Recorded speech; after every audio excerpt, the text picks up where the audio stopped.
Springfield's Talk 1041. Welcome, everyone. Good Tuesday morning. My name is Nick Reed. Streaming live, KSGF.com. Thank you to Darren Chappell sitting in for me yesterday. Today, some voting going on. Not here, but California, of course, is getting the primary focus, and this midterm cycle has been an interesting one because of national implications and the amount of focus that some of these, I say local, these state races are having, Texas being a big one. Just, I guess that was last week or the week prior. Just getting national attention that normally doesn't get as much national attention as some of these races have. And out in California, for a couple of reasons, a great deal of focus there. There was the gubernatorial race that was occurring, and the Democrats fearing the top two vote getters in the jungle primary would be Republicans, and so they took out one of their own that was a top vote getter. That was Swalwell, and the purpose of that was to create a scenario so that the Democrat vote wasn't watered down. You got like half a dozen Democrats running in there, and so the Democrat vote was spread out over so many people while there were just two Republicans, and so they were very concerned that not only would there be not just traditionally two Democrats make it to the top, giving people in California no choice in the general election but to vote for a Democrat, and they were facing potentially two Republicans, and that's when they took Swalwell out, and that plan worked. And according to some new polling, there may be, potentially, depending on how the vote goes today, no Republican that makes it. The latest polling there shows, though by a slim margin, the top two vote getters are Democrats at this point. Then, of course, you've got the LA mayor's race and the Spencer Pratt component in there. And you've got a wide variety of speculation. Obviously Pratt is going to be out there putting on the narrative that he believes he's going to get the 50 plus 1% of the vote in order to just go ahead and take that mayor's position. If no one gets 50 plus, of course, that's when you get a runoff. Most believe that that's not going to be the case, that he and Karen Bass will be the front runners, but neither of them will get the 50% of the vote. He sat down with Bill Maher and did a podcast, and there was an exchange between the two that I want to play coming up because it's just a demonstration of, I would argue, Spencer Pratt knocking it out of the ballpark, not because he is some sort of brilliant politician, but he really genuinely, I don't even want to say gets it, but is a normal person. When you say gets it, it makes it sound like, aha, he knows what normal people go through. He really is a normal person. And there's this exchange between them regarding solar panels. And the exchange is one that I suspect people, even a lot of Democrats out in Los Angeles, probably find themselves saying, yeah, it kind of makes a little bit of sense on this. So I thought I'd play that. And, of course, as I said, it's going to be very interesting to see how all that plays out. In the meantime, you've got over in New York, Mamdani is really utilizing his position as mayor to try and get the openly socialist people in our country to take over the Democrat Party. And they're already steering it to a large degree. There does continue to be some old guard, if you will, that are fighting this battle. But I don't think that the Democrat Party is going to have any chance to be the Democrat Party of the past. We're going to have a Republican Party and a Socialist Party in this country. And we're increasingly seeing this approach that it works. Socialists run in primaries as Democrats. And because the active base of the Democrat Party that is most likely to get out to vote are socialist, they have a good likelihood of winning the nomination. And what the socialists have figured out is that the Democrats, if it's choosing between, I'm just talking about average Democrat voters, not the crazies necessarily, but they have been so conditioned to have hatred in their hearts for Republicans and for Donald Trump that they'll vote for anything in a general election over a Republican.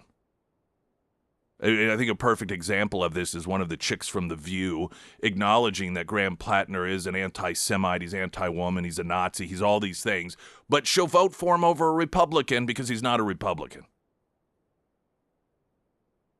That's the cult-like mentality that has been successfully crafted in the culture of the Democrat Party, and the socialists have figured this out. So they run in the primary, and much like Mamdani, sure, during the primary, the Democrats may come out and say this guy's dangerous, he's anti-Semitic, he's bad. But once they make it to the general election, and the choice is the acknowledged anti-Semitic left versus Donald Trump or a Republican, well, we have no choice. And then this is how the socialist and anti-Semites are successfully taking over the Democrat Party. Graham Plattner is headed to D.C. today in order to visit with a number of Democrat senators, and that primary takes place next Tuesday. I'm kind of giving you an overview here of some of the things that we're going to talk about in more detail during the show. The former, or I guess she's still the governor of Maine, she's a Democrat who had dropped out of the primary because she did not see a path forward towards victory as long as there was an anti-Semite leftist on the ballot against her, has popped up reminding people that she just suspended her campaign, that she's still going to be on the ballot. So there's appears to be this wavering within the Democrat Party as to whether or not they want Graham Plattner to be on the ballot in the general election. Now, understand, it has nothing to do with him being anti-woman or anti-Semitic or a pervert or any of these other things. It's all about electability. And their only concern regarding all of those horrific character traits is whether that would prevent him from winning. They don't, as long as he can win, being a worshiper of concentration camp guards, then that's A-okay with them. But if they fear that it will somehow, result in Susan Collins, who's about as far left as a Republican as you can get, because she is a Republican, she is the true evil, not the Nazi guy, then they may try to figure out a way to get out of it, much like they did with Joe Biden in the general election, and essentially overturn that election. And there is a mechanism in Maine that could very well allow them to do that, even after he wins the primary. And it would be, of course, perfect, because yet again, another Democrat election that the Democrat Party would then potentially overturn. All in the name of democracy, of course. Weather coming up in a moment. Right now, the latest news update.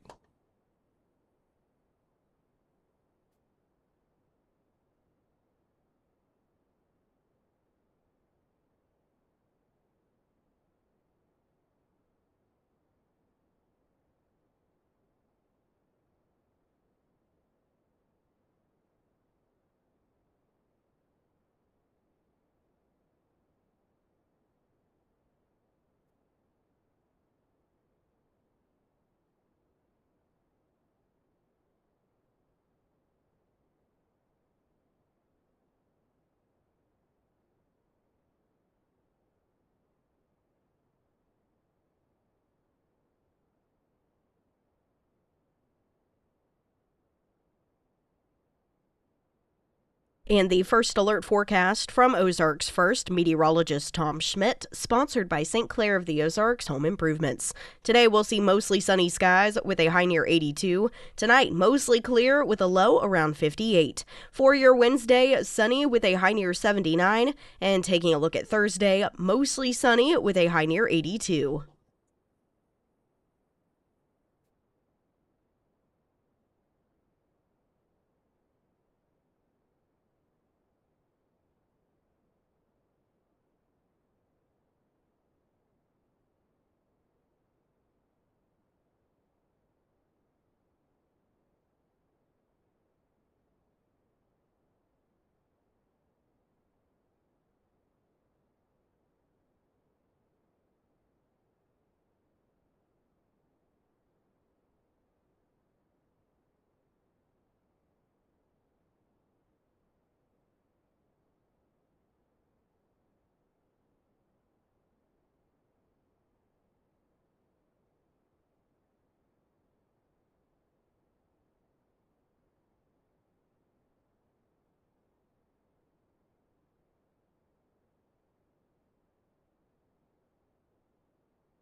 We are just about a month away from Independence Day. A lot of celebrations as America celebrates 250 years. It's a year of just angst for people on the left who hate the country and who are pretty successful in their efforts to create in the minds of people that we should hate our country, we should hate the ideals of our country. In fact, I saw the article about a Unitarian church that is canceling its standard recognition of Independence Day with what apparently is a traditional fireworks display because of the need to reflect on their whiteness and the evil of being whiteness, because of course that has Christianity written all over it, and this is how cultures deliberately get destroyed. And so you really do get an opportunity to see the two different Americas: those that appreciate liberty and freedom, and those that want authoritarianism.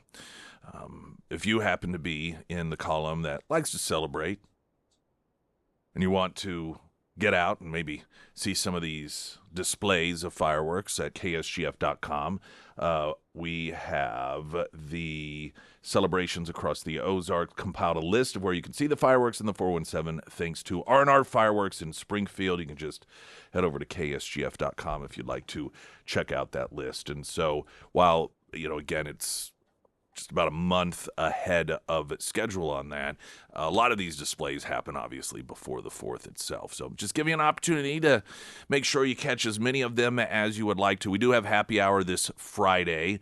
That will, of course, be at Vineyard Market there in Ozark between 4 and 6. And love for you to come by and hang out with us as we kick off the first weekend in June.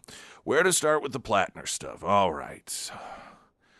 Okay. Axios has a piece. Plattner heads to D.C. for senator meetings and fundraisers, while a number of Democrats are beginning to be concerned about Plattner's electability. Now, understand that. That's what the concern is. The concern is not his Nazi worship.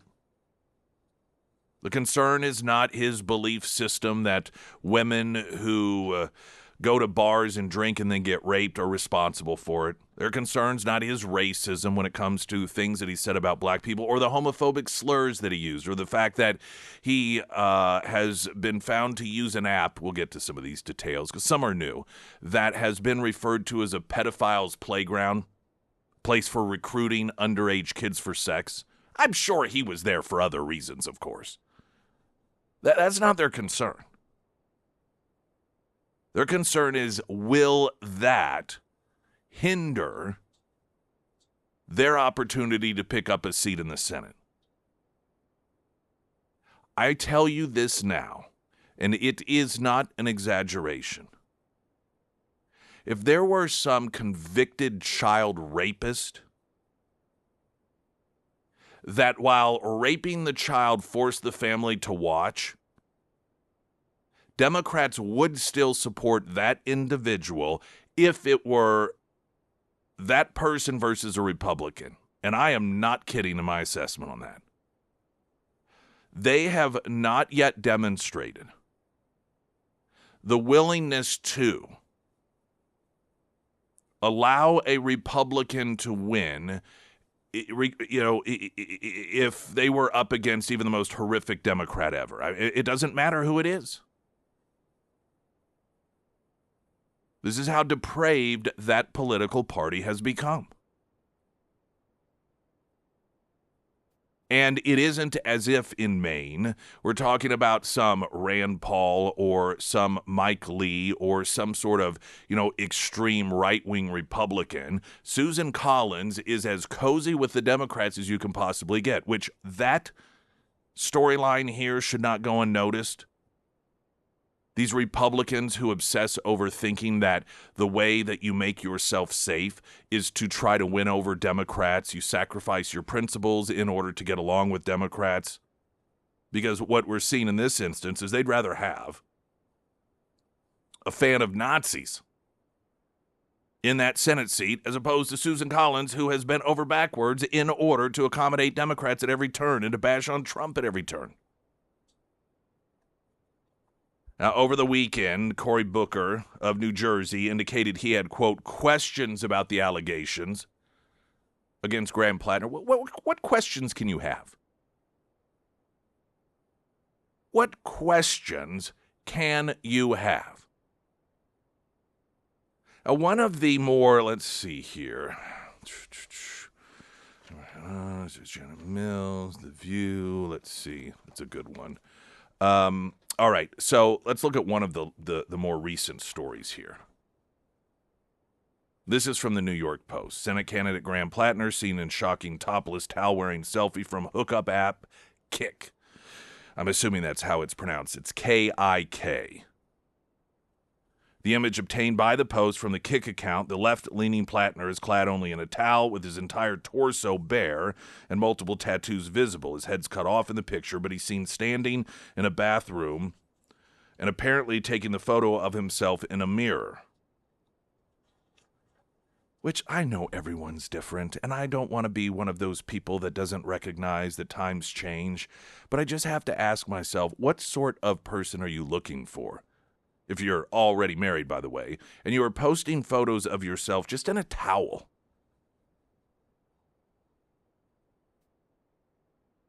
Several tattoos, including one in an Asian script on his right chest, and 2 arm sleeves are visible, but his infamous Totenkopf skull and crossbone tattoo was blocked out by his hand. The skull and crossbone imagery, of course, this was the symbol that was used not by all Nazis, but specifically those that were guards over the concentration camp. So he's got a very particular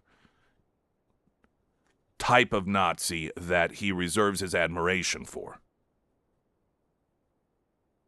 Plattner, who once boasted of his, quote, flexible moral compass regarding cheating on one's wife in a 2019 Reddit post, went by P. Hussey, or Hustle, 0331 on the app, a moniker similar to one that he's used on other social media websites.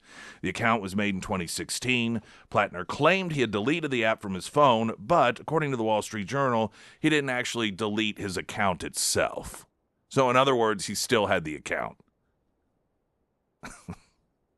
And I'm guessing because when you have an account with any sort of digital platform, the account isn't, quote, on your phone. You don't get rid of it by, what I suspect is, at least he claims, he deleted the app. Well, that's meaningless.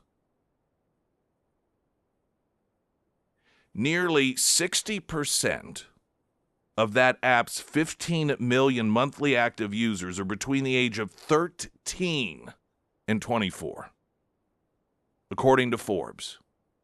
13-year-olds. The app has been the center of numerous pedophilia scandals, the outlet reported, and was labeled as a predator's paradise by the National Center on Sexual Exploitation. I find it very difficult to believe that a person who sets up an account with an app that isn't, I wouldn't consider that mainstream. I've not heard of this. Maybe some of you have. But this seems to me to be the sort of situation in which one is knowledgeable about the app. Like, there are certain dating apps out there that you hear about, the eHarmonies, if it still exists, and Match.com and so forth. But then you have some of these more obscure, Kik being one of them, and the obscurity is apparently for good reason, and that's because it's a pedophile's paradise. Not exactly the sort of thing that you want to advertise and endorse, and so I think it's a valid question. How did he even know about this app, and what did he know about it? I find it very difficult to believe, point being, that an app that isn't this sort of mainstream, like, oh, I'm just looking to meet some chicks, and I wonder what's out there, and, oh, I've heard of this 1,000 times over. That's the most mainstream one. That's not what this particular dating app or hookup app is about. How was he aware of it? And how could you be aware of it and not know that it was a place pedophiles went to look for underage girls or boys. I find it very difficult to believe that he's that naive. Plattner's wife is the one who flagged to ex-campaign director Genevieve McDonald that she discovered that, as best she could tell, he was sexting 12 separate women, according to the New York Times. Those are the ones that she knows about, just from that app.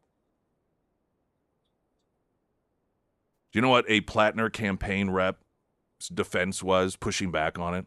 That's not true.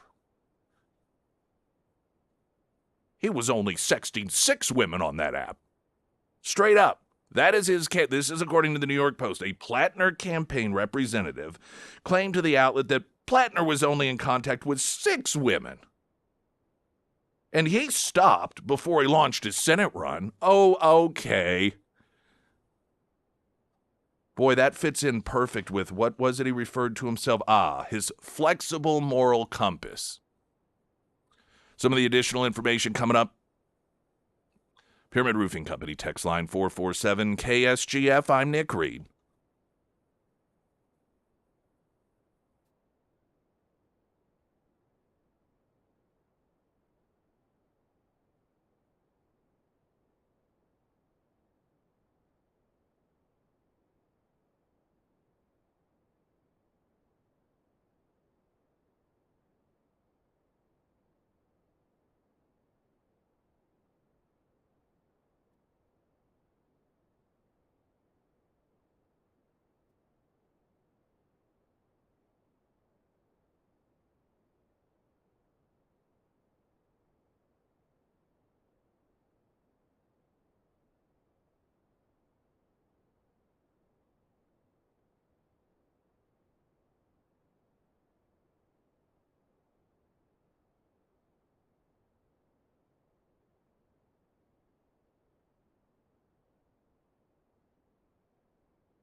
All right, we've got more coming up straight ahead.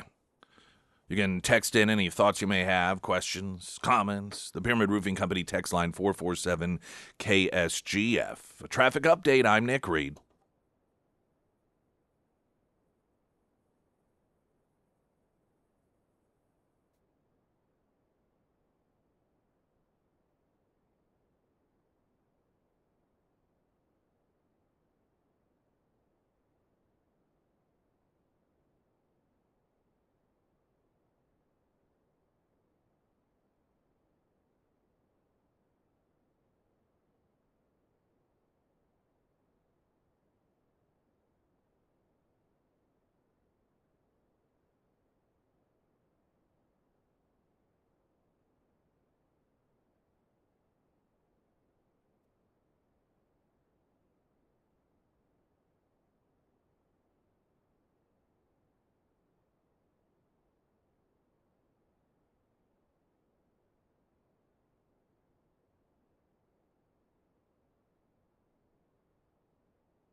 Springfield's Talk 1041, the first alert forecast from Ozarks First, meteorologist Tom Schmidt, sponsored by J&S Automotive. Today we'll see mostly sunny skies with a high near 82. Tonight, mostly clear with a low around 58. For your Wednesday, sunny with a high near 79. And taking a look at Thursday, mostly sunny with a high near 82.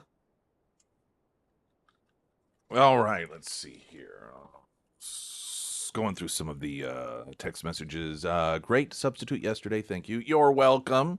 Thank Darren Chappell for filling in yesterday. And the producer was pretty great, too. Oh, yeah. That goes without saying.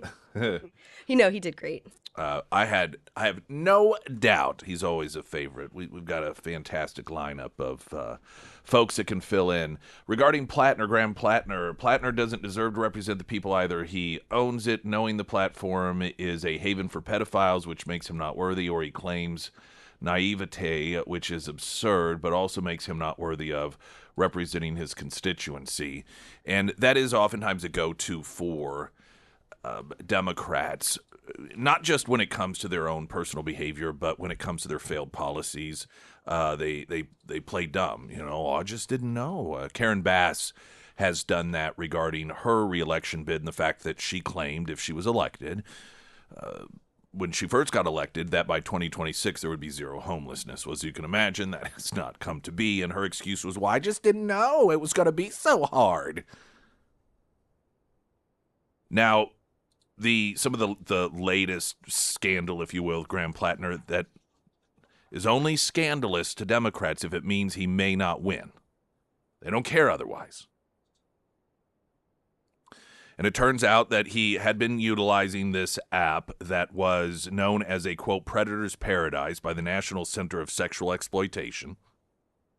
This is where pedophiles go if they want to find underage people, children, as young as 13 to have sex with. And so the text coming in notes, if he really truly is somehow that naive, that also should disqualify him regarding his judgment. And we're talking about people of which only 100 exist in the Senate, making very serious decisions that should require just at least the slightest bit of judgment. Good judgment, positive judgment. And when you have these Democrats that just play dumb, they play I had no idea. Maybe you shouldn't be in a decision-making position, at least not one, with the implications that come along with being a U.S. Senator. Now, it was Plattner's wife that, this wasn't something that she went to the campaign proactively, what generally campaigns do, and I find this to be hilarious. Think about this as well. She brought this up when she was essentially asked, hey, is there anything that you can think of that might be used against your husband if he's running for Senate? Because anyone who seriously runs for an office, particularly a higher level one, many of them hire private investigators to investigate them, just to see what is out there, much of which, of course, they're going to know, but just to see, okay, here is an unbiased listing of things that my political opposition could utilize against me. And so when his campaign folks, or the people that whatever period of time this was occurring, the formulation of the campaign, ask his wife, and she's like, well, I don't know, maybe the fact that he was on an app used by pedophiles and I caught him sexting at least 12 different women, maybe that'll be a problem. Apparently, the Democrats running his campaign thought, no, that's not anything. He'll be fine. We need to move forward with this guy anyhow. Think about that for a moment. given everything else, of course, that they knew, his homophobic slurs, his racist comments, his comments about women being raped, needing to take responsibility for themselves, the things he said about other people. So, I mean, the list goes on. And now the pedophile profile he had set up here, and they're still green-lighting this guy as, you know what, I think this is a good fit in the Democrat Party. Now, according to the New York Post, the campaign's defense is that he was only sexting 6 of the women. I don't know. I would be curious to find out what age. We're using the term women, and that is the term that is being utilized in the reporting here. But do we know that these were women, given that that app allowed for girls as young as 13 to sign up, and it was a place for pedophiles to go? Amy Gertner told Plattner campaign aides as she discovered the sexually explicit messages in late spring of 25. The pair had married in 2024. It didn't take them long. She told staff in August about the messages out of fear they could become an issue during the campaign. And then it gives some background. You know, the Maine oyster farmer claimed he never realized the meaning of the Nazi tattoo. Again. Now, sometimes these claims, I reduce them down to a very simple level. And this is the question I would ask Graham Plattner if I'm interviewing him and I bring up the concentration camp guard tattoo question. He's like, I didn't know what it was. My immediate question will be, well, what made you pick it then? How did you come across this? Apparently, the mindset we're all supposed to have is that he just didn't know anything about tattoos, and he just one day is like, you know what? Much like a 16-year-old girl, like, I just want a tattoo, and oh well, here's a book of different things, and he's just flipping through. There's sunflowers, there's a heart, oh there's some looks like ancient Chinese rite. Oh well, this one looks neat. I don't need to know what it's about or anything. I don't know. I don't feel compelled to ask what's the meaning behind this, who is the designer. All of these other symbols here clearly mean or say something, but I have no interest whatsoever in this one. Do you realize how absurd it is?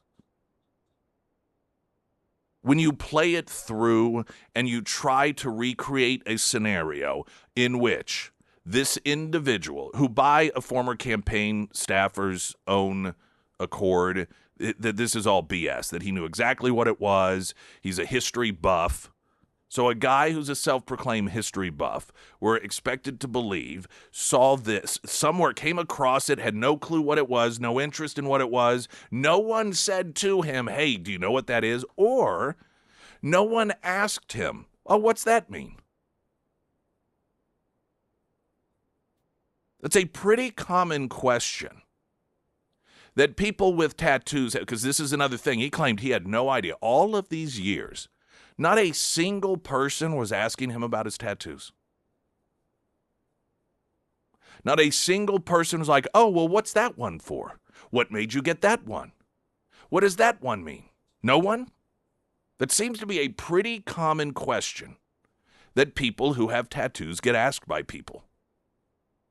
Not Graham Plattner.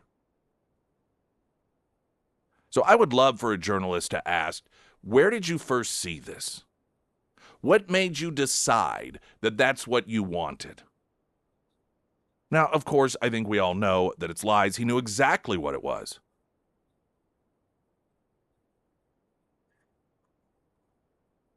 All right. So his wife also put out what I think many may see as sort of a hostage video.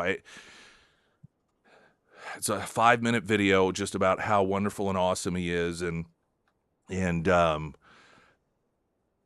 how unfair it is that people are using this stuff against him, and that their marriage counselor is helping them through it, and her separate counselor is helping them through it, and his separate counselor. There's a lot of counselors going on here. And according to her, it's all working. So this, what we're observing is it working.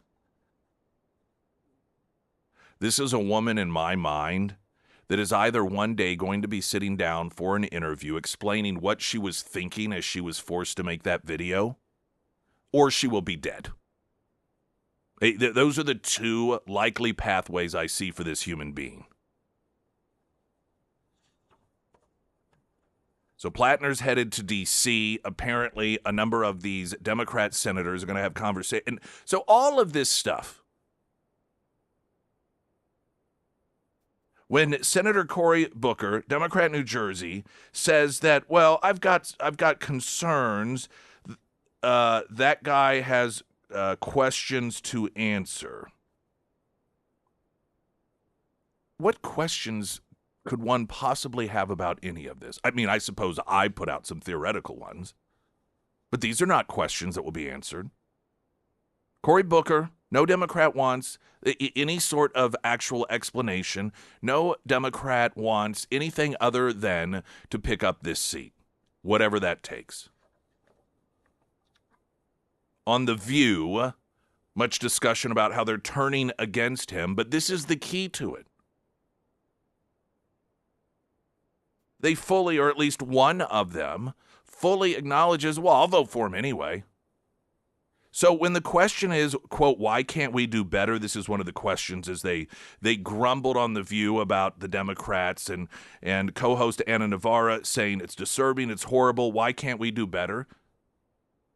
Because you'll vote for him anyway. I say they, I don't know that she's in New Jersey, but Democrats will. I love this sort of corner that they paint themselves into. When it comes down to a Democrat versus Republican, it does not matter how horrible and awful the Democrat is. The Democrats know that the Democrat voter will vote for them, and then they sit around complaining, well, why can't we get higher quality candidates? Why bother? You're going to vote for, you would vote for anyone. You don't have to have a high-quality candidate. You don't have to have a scandal-free candidate. You don't have to have, we saw with Joe Biden's first election, for the presidency against Trump. I mean, Lord knows he had others he had to drop out of for plagiarizing, and all of that. But, I mean, the guy clearly had dementia. You still voted for him. You have no standards outside of, can we win? So you don't lose the right, but it just doesn't make sense to ask why you can't have higher quality candidates when it is known you will vote for absolutely any piece of anti-Semitic, racist, anti-woman trash that doesn't even have to walk upright as long as it means defeating a Republican. That's why you don't have to have higher quality candidates. Springfield's Talk 104.1, I'm Nick Reed.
On our Hardscapes and Outdoor, W. Lou posted the following. After utilizing some well-known landscaping companies and being unsatisfied, we decided to use Hunter. Absolutely outstanding.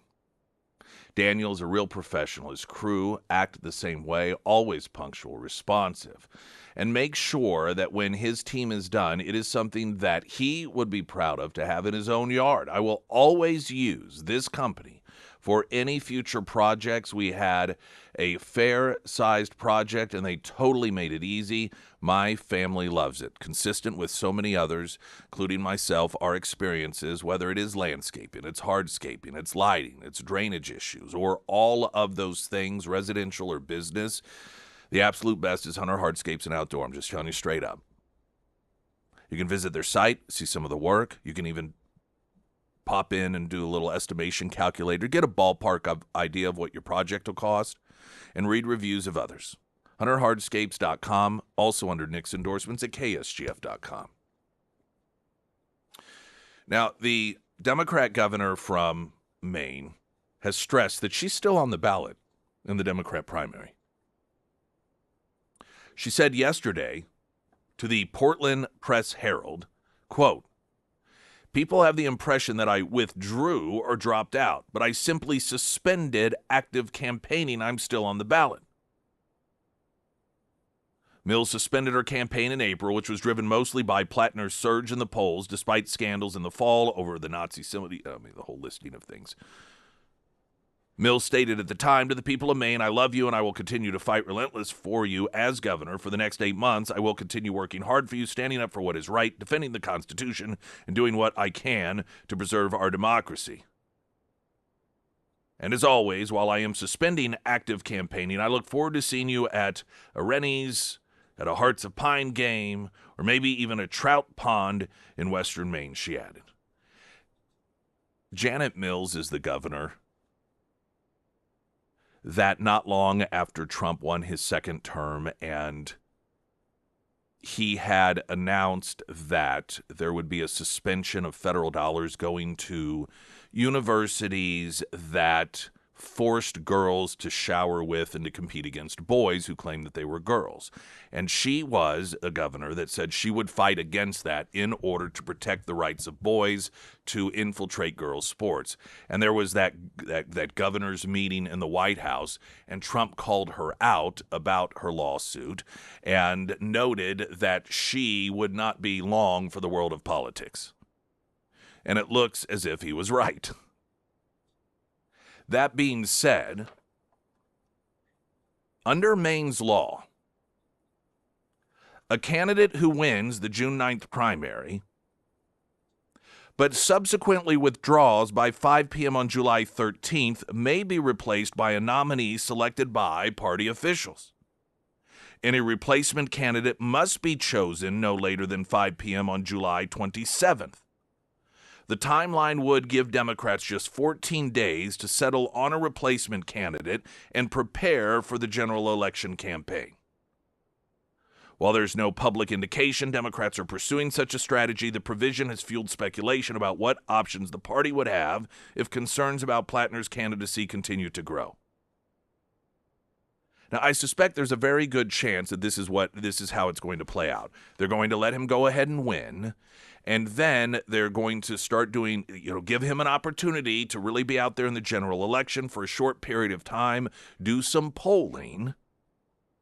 And if they determine, much like Joe Biden against Donald Trump, that he is not likely to take that seat from Susan Collins, then they will overturn yet another election and handpick someone in order to be the candidate, because democracy. I also believe that should the deadline pass of July 13th and they decide after that to try and carry out this approach, even though the law is very specific about the deadlines, they would find a judge that would allow them to do it anyway. So this deadline of July 13th, when it comes to the Democrats, their approach, and some of these Democrat judges, is ultimately irrelevant. Springfield's Talk 104.1. I'm Nick Reed.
I made the comment regarding Graham Plattner having his wife post a video portraying him as the victim in all of this stuff, as a woman that one day is either going to be sitting down for an interview explaining what was going through her mind as she posted that, or will end up dead. And on the Pyramid Roofing Company text line, the following text: I believe Planner's wife is abused. I agree with Nick. There is something about this guy that's not right. Any woman that would defend her husband against all of the sexting is either afraid of him or has no self-worth left. I don't think I'm exaggerating when I say she will either commit suicide or he will find a way to kill her and make it look like an accident if she doesn't do as he says. I've healed from it now, but I was a severely abused woman. I can now spot a psychopath a mile away. And not simply a psychopath, but the victim of one. And I think most rational, objective people seeing a wife make a video like that believe that either, again, she's forced to or she has been so psychologically damaged and manipulated that she is doing it on her own. Neither of which is a good place for a human being to be. News in 60 seconds.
Emily Johnson, House Theory Realty.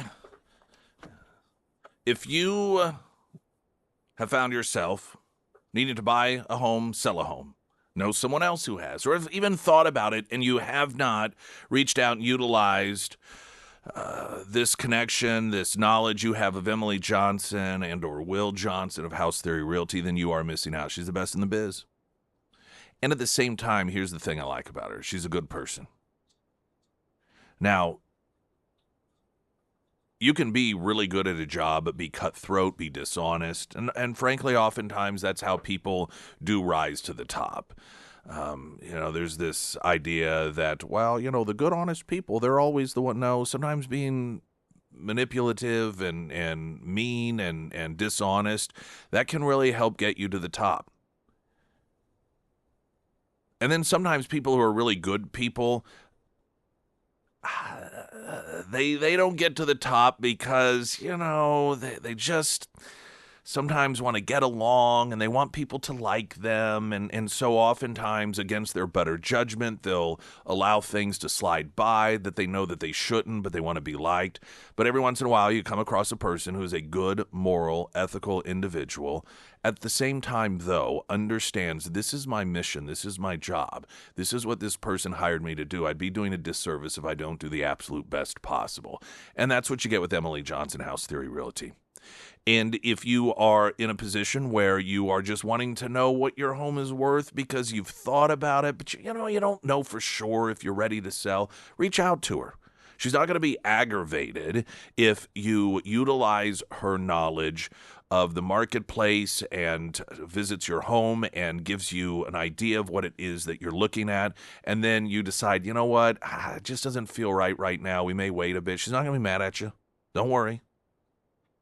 She's good people. Home buying, home selling, Emily Johnson, House Theory Realty. So the story circulating out there regarding Trump and Iran and Israel is that Trump reportedly tore into Netanyahu over Hezbollah strikes. What the blank are you doing? A tense call came after Iran threatened to withdraw from negotiations with the U.S. after Israel ordered strikes on terrorism in southern Beirut, with Axios reporting the president at one point asking, what the blank are you doing? You're blanking crazy. You'd be in prison if it weren't for me. I'm saving your blank. Everybody hates you now. Everybody hates Israel because of you. Now, of course, this is a U.S. official told Axios. Another source described Trump as sounding ticked, or PIA, it's the P word. Claimed the president steamrolled the Israeli prime minister on the call. To which the source said, Bibi said, okay, just make sure everything is taken care of. The president was reportedly aware Hezbollah had been firing on Israeli troops, but concerned that Netanyahu was disproportionately escalating the situation and potentially hurting U.S. negotiations with Tehran. Shortly after the call, Trump wrote in a post on Truth Social, quote, I had a very productive call with the Prime Minister, Bibi Netanyahu of Israel, and there will be no troops going to Beirut, and any troops that are on their way have already been turned back. Likewise, through highly placed representatives, I had a very good call with Hezbollah, and they agreed that all of the shooting will stop, that Israel will not attack them, and they will not attack Israel. Meanwhile, Netanyahu said after the call that Israel's stance on striking Hezbollah remains unchanged. Quote, tonight I spoke with President Trump and told him that if Hezbollah does not cease attacking our cities and citizens, Israel will attack terror targets in Beirut. This stance of ours remains unchanged, adding in parallel the IDF will continue to operate as planned in southern Lebanon. So what does all this mean? Ooh, big question. Frankly, who knows? Obviously, this anonymous source, not necessarily anonymous to Axios, but this source released this very specific information, whether it's true or not, for a very specific reason. And there's probably two most reasonable options regarding the motivation. One, it's to sabotage things, or two, because Trump wanted this information leaked out for the purposes of helping move things along. It's one of the two.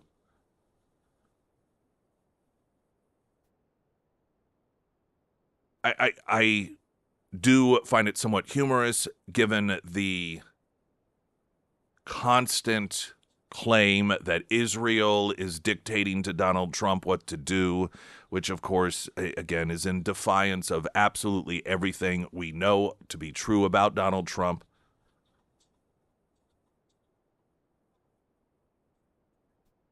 And this presentation that Trump is really angry and is really taking to the woodshed Netanyahu. Some of this could simply be, if this is an accurate depiction as to what's going on, could be a timing issue. This obviously being presented in the context of trying to get things settled with Iran, and the overall narrative here is that Trump wants Netanyahu to just stop the retaliation, stop going after Hezbollah, just leave well enough alone all so that this Iran thing can be wrapped up, while the Netanyahu position, according to this narrative, is we need to eliminate these people. What have we not learned? If you don't kill them, they come back. All of this could simply be an operation in order to, once again, almost separate, for the purposes of getting this stuff done, the United States from Israel in the minds of Iran, the Iranians fearing what it is that many people on the left have been saying, and some people that are on the sort of, I guess, Tucker Carlson, Megyn Kelly, right? If that's a fair characterization, that Israel's running all of this, and that narrative could be a stumbling block with the Iranians fearing that the Israelis are running all of this and that they are dictating to Donald Trump. So Donald Trump is just a puppet of the Israelis, and so you get this sort of narrative out there in order to reassure the Iranians that this is not only is this not Netanyahu controlling Donald Trump for the purposes of ultimately deciding the fate of Iran, but the two of them are in conflict over how it is that this is all being operated, and that Donald Trump ultimately is the one who ends up winning the day, as per this story in Axios, and Donald Trump telling Netanyahu, everyone hates you and you're an idiot and why are you doing this? Listen to me. And then Netanyahu going, okay. I don't know. But like so many other of these stories that pop up, that there is a great deal of hyper focus on and trying to determine exactly what this means and accepting it on face value. Tomorrow, the next day, or next week, there'll be another one of those situations. So we'll see. I do find it somewhat humorous, I must say, is I've seen some Democrats, one, in fact, a Democrat congressman claiming that that really there's no option for the United States at this point but complete surrender. First off, totally detached from reality. Totally detached from reality. But secondly, have we just really removed from ourselves this concept of aid and comfort to the enemy? Well, I mean, what is this insistence? And I know there's a Trump derangement syndrome factor in there, but these people that are openly propagandizing for the Iranian regime. And really it boils down to, for some of these people, what do you want? On one hand, what is it they demand?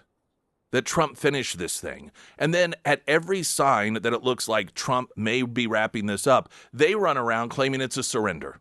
Well, what do you want? These are the same people that continue to vote or to try and bring up a vote to stop Trump from all of this. Would that not be a surrender? See, no matter what happens, it makes no difference. The Democrats are going to try to give a win to the terrorists. They're going to give aid and comfort to the terrorist organizations. They're going to give aid and comfort to the terrorist regime. They're going to be, as they have been, their biggest cheerleaders. Whether it's Hamas, as we saw during the post-October 7th war that was occurring in Israel, or whether it is the terrorist regime of Iran, as we continue through this war. You can't scream it's surrender at every turn that there is a potential of bringing this thing to a halt, while at the same time claim it's your responsibility to bring it to a halt. How is that not surrender? Got weather coming up in a moment. Right now, the latest news update.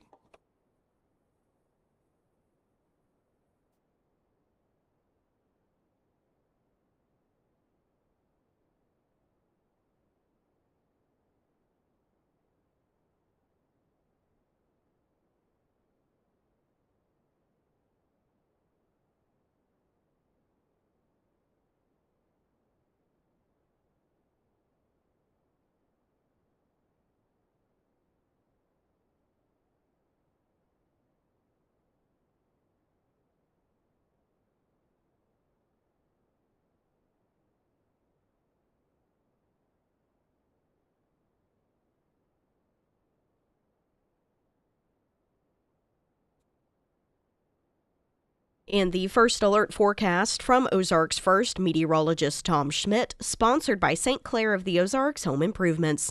Today we'll see mostly sunny skies with a high near 82. Tonight, mostly clear with a low around 58. For your Wednesday, sunny with a high near 79. And taking a look at Thursday, we'll see mostly sunny skies with a high near 82.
after Jill Biden. Oh, What? her book Yeah. today is the release Oh, it day. is today. That's right. Oh, That is right. The View from the West Wing or the East Wing. Is that what it's called? I believe so.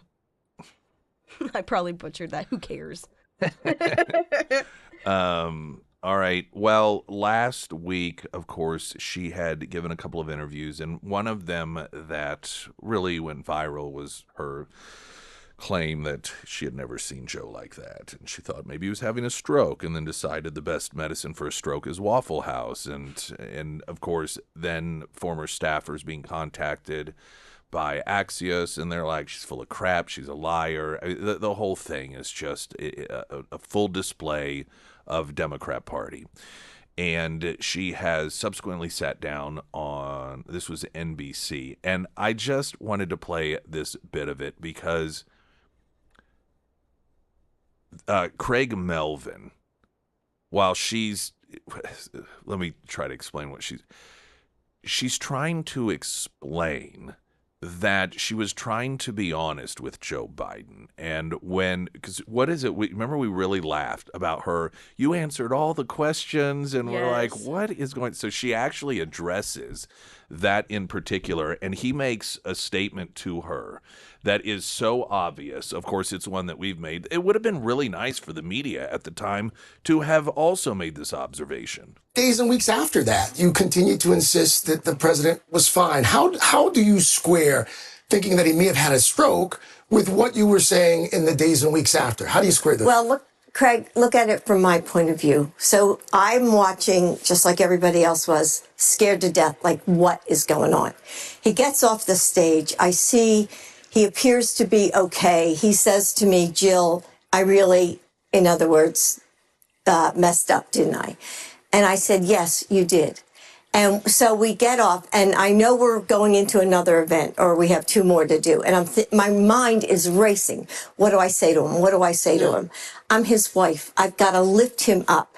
So we go to the next event, and I'm thinking, what do I say that will lift him up? That is true. I want to say the things that are true. And so I said, you answered every question. My mind's racing. That's a pretty low bar.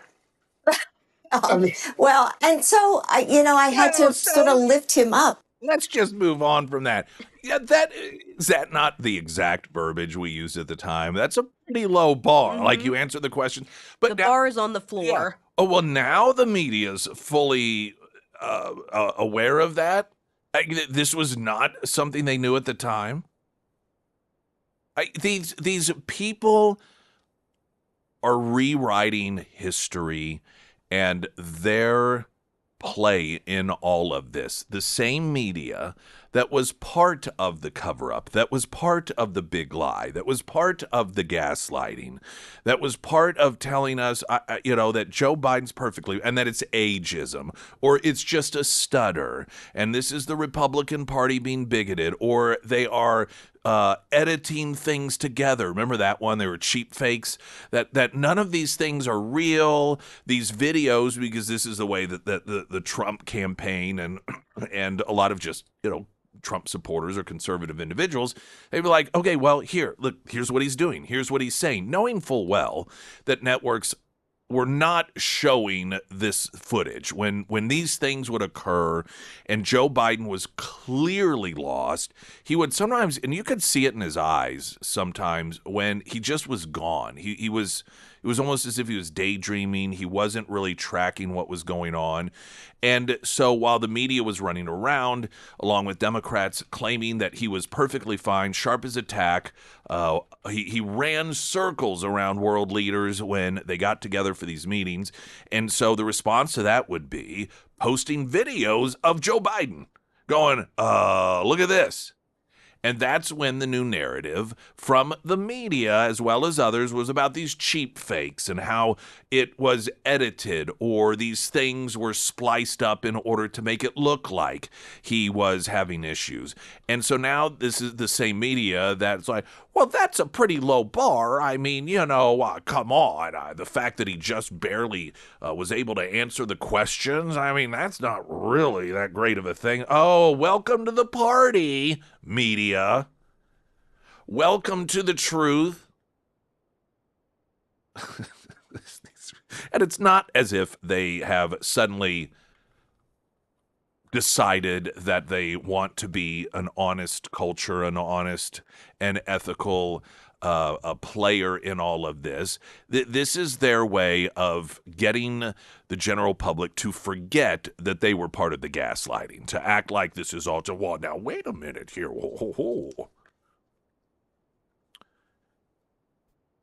Some of this may be nitpicking, but another part that I find weird.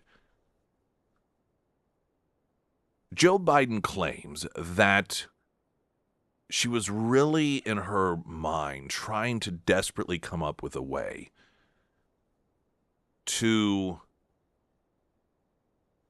honestly, as she introduced her husband, she's like, I was trying to figure out a way to be truthful and while praising him, and so that's why I praised him for answering every question. Since their entire relationship, the entire campaign was built around lies. We're supposed to believe suddenly she is someone so adherent to the truth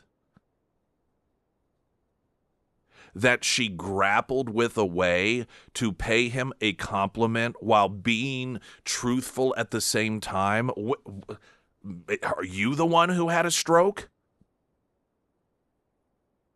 When did that become a thing for the campaign? The entire campaign, the entire presidency was built off the lie that he was aware of what was going on. And we're supposed to believe that the reason she praised him in the manner that she did was because she was trying to walk a fine line between saying something that sounded positive while absolutely strictly adhering to the truth? Yeah, okay. All right, coming up, yet another, this time a nurse, which we've seen. I mean, I know you get crazy left-wingers in all professions, but the Secret Service is investigating a nurse after she posted a clip in which she talked about killing Donald Trump. So, I mean, it was pretty standard leftist stuff, and a couple of other stories within the same realm, all coming up. Pyramid Roofing Company text line 447-KSGF. I'm Nick Reed.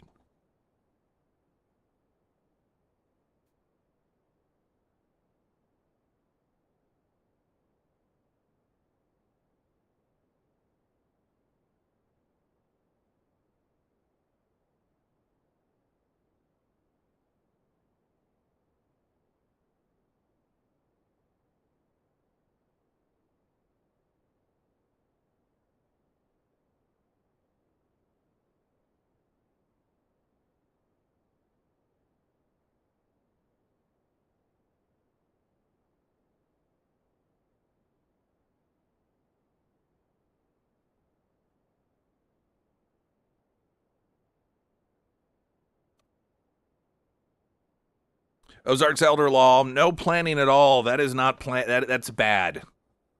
That is bad. Government's going to decide where your stuff goes, what happens to you. No medical power of attorney. Government makes those decisions for you. Oh, but I'm married, you say. Guess what? In Missouri, this was one of the mind-blowing things that I've learned in the time that I've spent with Ozarks elder law and having work done, and it is that I, just like many of you, thought, oh, if your spouse is in the hospital and there's some sort of procedure and it's one of these, well, it could be dangerous, this or that, and you say, well, here's what I want to do. If they decide we disagree, you, just because you're married, you don't get that final say.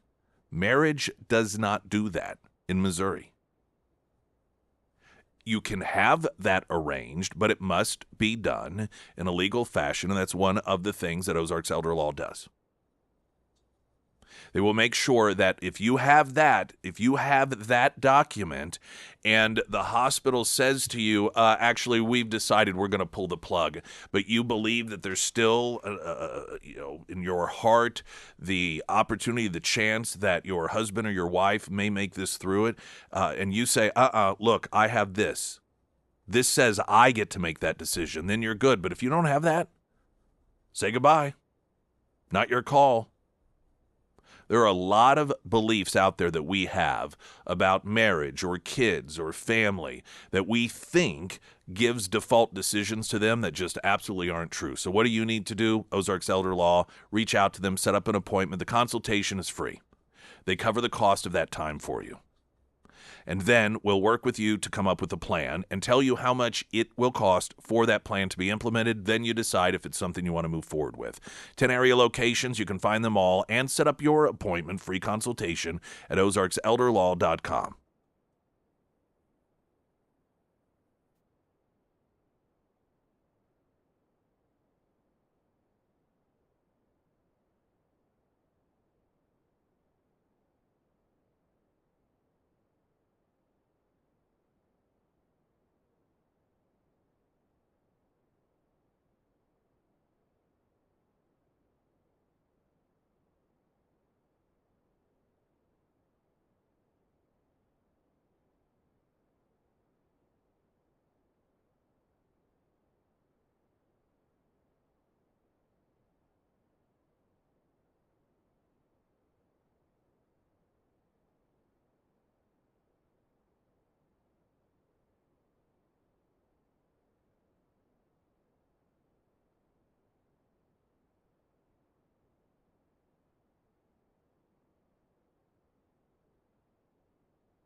Springfield's Talk 1041, the first alert forecast from Ozarks First, meteorologist Tom Schmidt, sponsored by J&S Automotive. Today we'll see mostly sunny skies with a high near 82. Tonight, mostly clear with a low around 58. For your Wednesday, sunny with a high near 79. And for Thursday, mostly sunny with a high near 82. Following the third attempt on President Trump's life, White House officials calling for accountability from the... Oh, wait, this is... this is the right story. Okay, Secret Service is investigating after a viral video of a nurse appeared to show her saying she wanted to drive to Washington, D.C. and take a knife to President Donald Trump's throat, prompting calls for an investigation. Now, I understand, for legal purposes, the reason for some of the wording, but it's just absurd to me whenever you have a story describe something as, well, she appears to say, when those are her exact words. She is saying it. This is not an appearance of saying. It's like saying if I clock someone square in the face and they fall to the ground, I don't appear to have clocked them. I clocked them. In a video shared Sunday by Right Angle News Network, a woman identified as Rhonda Lee said, quote, "God, please help me kill this mother effer. He needs to effing die. I never felt like that about anyone." Well, or at least she appeared to say that, as she was actually saying it. That's what makes her appear to have said it. Lee, who according to LinkedIn worked at the University of Michigan Medical Center beginning in March of 2000, but has not been employed there since 23, continued, quote, "Given my profession, it's counterintuitive, but you know what? Blank that guy. He blanking needs to die." Adding, "I have never been a violent person, but I'm about to drive up there with my GD neck knife and give that mother effer a smiley face across his GD neck. F him, I hate that B word." In a statement to Fox News Digital, Anthony Guglielmi, chief of communications for the Secret Service, said the U.S. Secret Service continually monitors information streams to support our protective intelligence mission, so forth, so forth. Now, this seems like an obvious case of someone who needs to, if she is employed, lose her job, but have any sort of license to help people in a health capacity revoked. Not out of punishment. Not because she is being political. But if you are an individual who literally has the other people's lives in your hands, and you are so emotionally hysterical that when you think about someone with whom you have political disagreement, you want to kill them, you should not be around people in the capacity of their health. If you are an individual that has these overwhelming desires to molest children, and you talk about that, if you are, let's say you're a teacher, you're an elementary school teacher or a bus driver or the owner of a daycare center, and you go on social media posting about how you've never really felt like molesting a child before, but there's this one kid that's just so cute and adorable and you just can't help yourself. So guess what? You probably should be removed from that job. The daycare center shouldn't say, well, we're looking into it and it doesn't represent our values, but free speech and so forth. Now, that exact thing is not does not appear to be exactly what's happening here, but I'm just talking about these situations overall.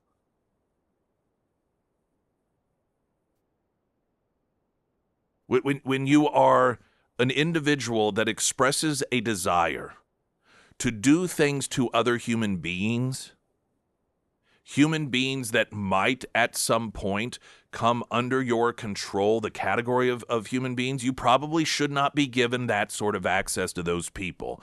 And while I'm sure as a health professional, this is someone that never would be dealing with Donald Trump, I'm sure if somebody wearing a MAGA hat was rolled in front of her, or somebody wearing a T-shirt with Donald Trump was rolled in front of her, she probably would have the same sort of reaction. This is one of the dangers increasingly of seeing hospitals and the medical industry go woke. It becomes less and less about actual patient health and more about this world of DEI in which the single most important thing is leftism and understanding the evils of conservatives and Donald Trump. And it facilitates, it breeds this sort of mentality. And we've seen this before. We've seen people, talk of anti-Semitic lefties in the medical industry. And obviously, these are relatively rare instances. But this should be a no-brainer. Any person who is licensed by the government in order to take care of others that feels so passionately and hysterically about something this vile and dangerous that they posted for the world to see. And you think about once upon a time, these sort of declarations would make it to the media by terrorists that were in caves. They would make these videos and have a terrorist flag backdrop behind them. Their faces would be covered because they did not want to be known, but they would declare war. They would talk about the evil West and the Westerners or the Jews and how they were going to slit their throats and watch their blood run in the streets. In our country today, you have Democrat activists that behave this same way, but they don't even bother to cover their faces oftentimes. And it's because that perspective has become so commonplace in their world, it doesn't register with them how extremely radical it is. And this is the normalization of violence that the Democrat Party has created.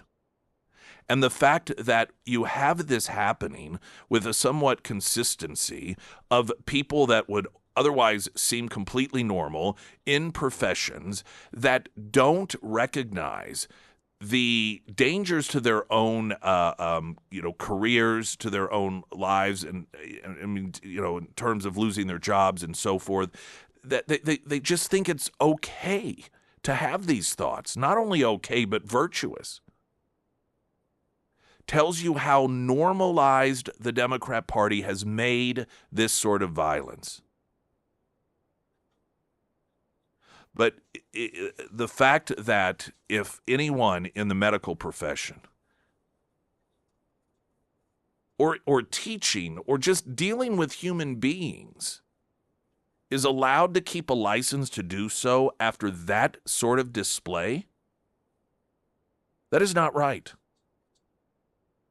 There's a left-wing activist that is running for Congress in Florida who sells 8647 merch. This is the assassination terminology that was really popularized by former FBI Director James Comey with the seashells. He's threatened to dox J6ers in an unhinged video. Quote, "They deserve a blanking noose." Now, he's running as an independent, but he's a left-winger. Mark Davis, running, unaffiliated, in Florida's 16th congressional district, which covers part of Hillsborough and Manatee counties, including areas around Parrish and Tampa Bay. Davis has become known for his very public use of 8647 anti-Trump messaging, the same violent messaging that led to the indictment of former FBI Director James Comey. Davis wears 8647 hats and photos, driven with an 8647 license plate, sells hats, T-shirts, and other merch directly on his campaign website. Again, this is the normalization of violence. In a recent post on Instagram, Davis said, "January Sixers don't deserve $1 billion. They deserve a blanking noose." Again, normalization of violence. He went on to say, "And if I find out that any of you January Sixers request funds from this little blanking slush fund that Trump set up, I'm going to personally dox the living blanking blank out of you. Have fun."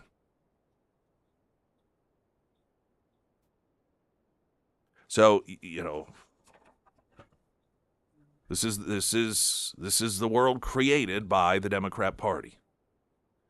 And then finally, left-wing economist, former New York Times columnist Paul Krugman called for supporters of the president to be eradicated through de-MAGification, openly admitting he wants to replicate Germany's post-World War II denazification in the United States. Hilarious, considering that one of their own candidates for the U.S. Senate is a great admirer of Nazis. He said to kick off a vlog post Sunday, "The President of the United States is mentally ill, but everybody knows that. If you've been following some of the news, you may know that Trump's mental deterioration, which was obvious, has been obvious for quite a while, got even more extreme in the past few days, describing the U.S. as the world's formerly greatest power, and Trump is a lunatic who has far more power than any previous president, arguing we really need to do a thorough purging of the United States. We need a de-MAGification." Again, the normalization of violence by the Democrat Party. Springfield's Talk 1041. I'm Nick Reed.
Sarah Myers, everyone. Thank you. Foreman Mechanical Heating and Air. Summer is almost here. We're starting to see that 80-degree weather pop up. And if you've noticed that your AC unit is already struggling to keep up, now is the time to get it looked at before summer is here in full capacity. And if you're looking for a great HVAC company, I would love to tell you about Russell and his team over at Foreman Mechanical. They're local. They've been local. Always will be local, and they do it all. They do the annual maintenance, but they can also handle all of your repairs and new unit installs as well. And they do residential and commercial services, and they can also tackle your water heater repairs and things like LP, propane gas line repairs and installs as well. So basically what I'm saying is they're just all around awesome. If it is time to have the Foreman team out to your home or to your business, whatever your HVAC needs are, reach out to Russell today. You can find all of the contact information for Foreman Mechanical under the Sarah's Endorsements tab at ksgf.com. There was a swatting incident at Justice Barrett's home and another hit from Schumer's whirlwind. That is back during the pre-overturning of Roe v. Wade, when Chuck Schumer threatened the Supreme Court justices, saying you won't know what hit you if you do overturn this. And I just wanted to bring this one up to continue this theme of violence and calls for violence against anyone who isn't a Democrat. And oftentimes, the result, the activists that you see that want to carry out or do carry out are the foot soldiers of the Democrat Party. So what happens is you get the Chuck Schumer's call for the violence. He's not going to be the one to carry it out, but then the Democrat activists do carry it out. And then, of course, they issue statements saying, well, there's no place for violence, but then go right back out and continue to try to activate essentially their sleeper cells that are out there, that they know are unhinged, that they know believe this. And they can't claim that they had no clue any longer that their words would lead to one of their followers carrying out acts of violence, because it happens all the time anymore. The Federalist, I'll share with you just a little bit from this piece in the Federalist, conservative members of the nation's highest court, because this is an ongoing thing, and the liberal judges on the court are helping facilitate this. Conservative members of the nation's highest court continue to reap the bitter harvest of political violence that Senate Minority Leader Chuck Schumer sowed more than 6 years ago. The latest in a series of serious threats to the justices' safety reportedly occurred last Wednesday night, a reported swatting incident at the home of Supreme Court Associate Justice Amy Coney Barrett. Quote, police responded to a call for the sound of gunshots at the home of Supreme Court Justice Amy Coney Barrett last night, but quickly realized it was a swatting call and cleared after meeting with her security detail. Fairfax County, Virginia police said the call came in on the department's non-emergency line Wednesday evening, approximately 9:02. This is when officers responded to the swatting call. For those not familiar with the criminal practice of swatting, it involves making a false report of a critical incident in progress, like a hostage situation or an active shooter. The idea is to send police into a presumed serious emergency at a targeted location. The hope of a lot of swatting sickos is that their false report will trigger a deadly confrontation at the response site. Last year, Representative Clay Higgins, Republican, Louisiana, I'm just sharing with you some parts of this Federalist piece, chairman of the Subcommittee of Federal Law Enforcement, announced an investigation into the growing number of swatting incidents targeting individuals based on their political affiliation. It's all part of a surge in a leftist-led political violence in the Trump era last fall. Eric Schmidt of Missouri, member of the Judiciary Committee, asked the Department of Justice to investigate what has been described as the assassination culture, with a focus on cataloging not only incidents involving death, but also attempts to intimidate and coerce people through mobs, street violence, doxing, swatting, and similar tactics. Now, this goes back to March of 2020, when we're talking about the Supreme Court specifically, where Schumer stood outside the Supreme Court building with a throng of rabid abortion backers, declaring that conservative justices would, quote, pay the price if they dare overturn the Roe v. Wade decision. Quote, I want to tell you, Gorsuch, I want to tell you, Kavanaugh, you have released the whirlwind and you will pay the price. You won't know what hit you if you go forward with these awful decisions. And incidentally, that is not one that can subsequently be written off as just, oh, well, we meant at the ballot box, because these judges do not get voted on. These aren't elected officials. So when you say you won't know what hit you, you will pay the price. This is not in a political context, because there is no political context for it. There's no voting. There's no election. It can only mean one thing. And of course, it was soon after that the 26-year-old Nicholas Roski arrived at Brett Kavanaugh's home, who was specifically cited by Schumer with murder on his mind, in his possession a Glock pistol. This is the 26-year-old Roski. Ammo, zip ties, tactical knife, pepper spray, hammer, duct tape. More, according to the criminal complaint, he said he was going to stop Roe v. Wade from being overturned, heeding the call of Chuck Schumer. And he was going to do so by getting rid of a judge or three who were poised to vote to stop the deeply flawed 1973 ruling legalizing abortion nationwide. Now, the part of this that is even more deeply disturbing, and again, we'll get it posted, you can read through it, is that with that case and subsequent cases, the full ruling does not get released until the dissenting voices have written up their report. And the leak occurred, and the dissenting judges refused for months to finish their reports, meaning that they left open this massive window for these potential assassinations to take place. There was no reason for them not to have their dissents ready. It had been months that the decision had been made. And so while they were urged to hurry this up because Chuck Schumer was out there stirring everyone up, all of these riots were taking place, and though it was in violation of federal law, you had Merrick Garland telling law enforcement not to arrest the individuals, giving them a green light to continue this activity. And there have been subsequent instances in which, with these rulings coming down, and just based off of oral arguments, the sense that it's going to go one way or another, and if it goes against what Democrats want, we find that these judges in their dissents wait sometimes months and months and months in order to write their dissent, leaving open this big window of opportunity for somebody to go and to take out these conservative justices. Now, some are going to, of course, argue that's not their intent, but they have yet to explain why it is that they continue to drag their feet on these dissents.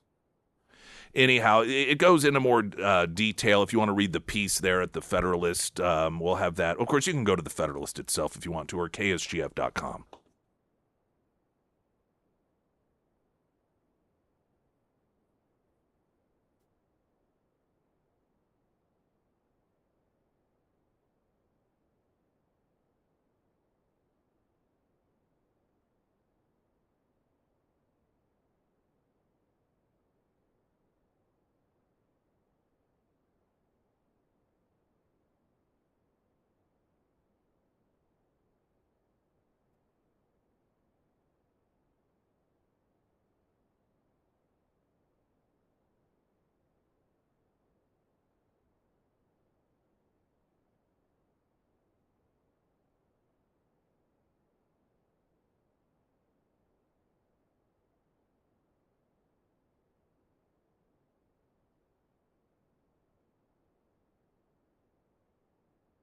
All right, we got news 30 seconds, hour 3 straight ahead. I'm Nick Reed.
Springfield's Talk 1041. Welcome to hour number 3. My name is Nick Reed. Coming up Friday, we have happy hour at Vineyard Market in Ozark. Love for you to join us, and we'll just have a good time kicking off the weekend. That'll be between 4 and 6. Come and go as you please, and I hope to see you there. Today in California, there are elections taking place. Really two that are getting a great deal of focus, and that is the gubernatorial race and then the L.A. mayor's race. Do you know how many people are on the ballot to be governor in California? How many? 61. Oh, my gosh. 61. That is insane. Candidates on the ballot. Now, obviously, the vast majority of those will get votes only from friends and family members. They don't actually necessarily do any sort of campaigning. I don't even know where Katie Porter is any longer on that list. Katie Porter was one of the Democrats, former U.S. Congresswoman that has long been recognized as one of the meanest and nastiest human beings in the Capitol, and just in her own home. Accusations of assault against her ex-husband, and she's just been caught on video a number of times treating people like trash, and that is just a character trait for whatever reason that liberal women have. I think they're just crazy. There's something wrong with them. They treat people poorly. They are incoherent and hysterical. And it is how you end up with people like Katie Porter. Yeah. It looks like she is currently polling in 5th place, so about 7%. All right, so not well at all.